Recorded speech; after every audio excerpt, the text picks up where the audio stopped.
I think we have to look country by country, and then we will see that at the moment, of course, Syria is the most pressing issue. We see huge violence from the regime against the people.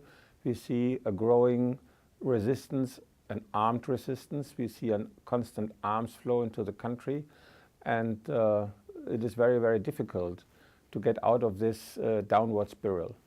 We have in Libya still a situation where we don't know if every weapon which Gaddafi bought in his time is now really secure.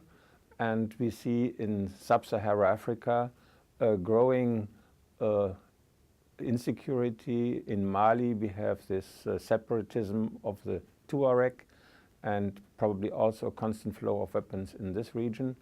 And we have also Al-Qaeda activities in the Maghreb and also on the Horn of Africa, not to talk about Somalia. So the whole environment is in flux, and it is very, very important that we see stabilizing efforts in those countries who are now trying to get after their authoritarian regimes towards more participation, rule of law and democracy. And these are our partners.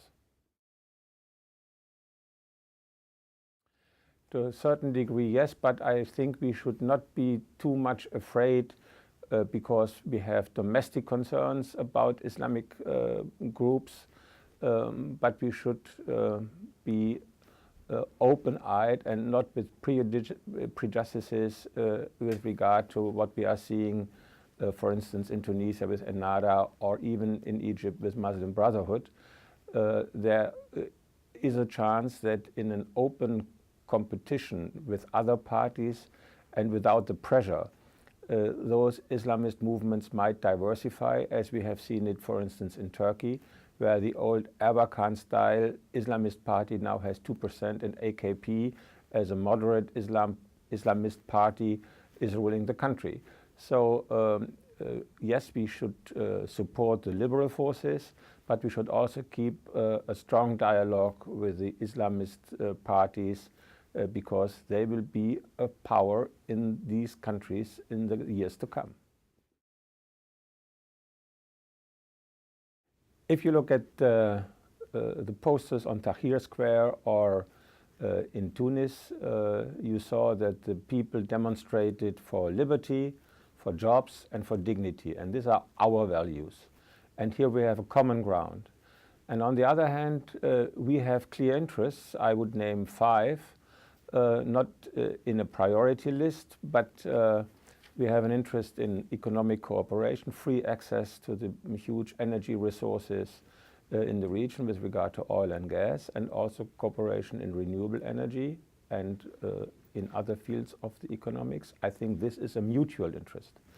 Then we want to fight migration and forced refugee movements. And also here I do think that it is also in the interest of the states of Northern Africa that they might not be overwhelmed with refugees from sub-Saharan Africa.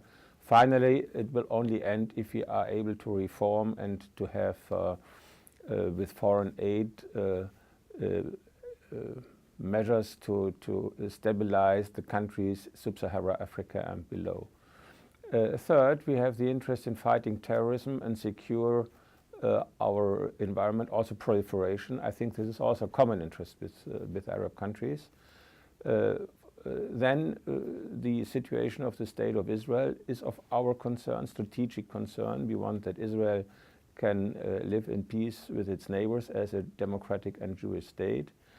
And the 5th interest I would mention is stability via modernization and democratization, rule of law and participation.